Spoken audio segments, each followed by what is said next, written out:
এরা যে ভোটে জিতে এসছে হাওয়ায় জিতে এসছে, এদের তো কোনো সংগঠন বলে সেরকম কিছু নেই।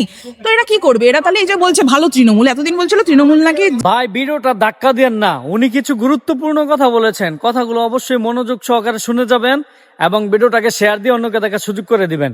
আগে ওনার কথাগুলো শুনেন, খুবই গুরুত্বপূর্ণ কথা বলেছেন, আগে শোনেন। দেখুন, এরা যে ভোটে জিতে এসছে হাওয়ায় জিতে এসছে, এদের তো কোনো সংগঠন বলে সেরকম কিছু নেই। তো এরা কি করবে? এরা তাহলে এই যে বলছে ভালো তৃণমূল, এতদিন বলছিল তৃণমূল নাকি জায়গা দেবে না, তো এখন বলছে ভালো তৃণমূল। মানে ভালো তৃণমূলের কেসটা কি?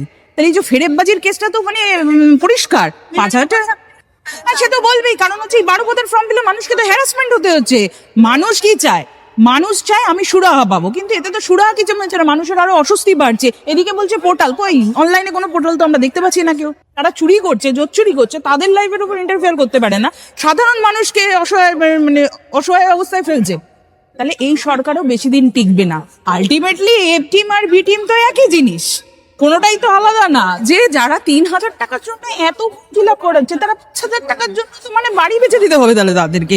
তাহলে এই যে মানে ফেরেববাজি কারবার, সরকারের যে ফেরেববাজি কারবার, মানে এতদিন ধরে 15 বছরের ফেরেববাজি চলেছে, এবার এরা হচ্ছে অর্গানাইজ ফেরেববাজ। কারণ এরা যেহেতু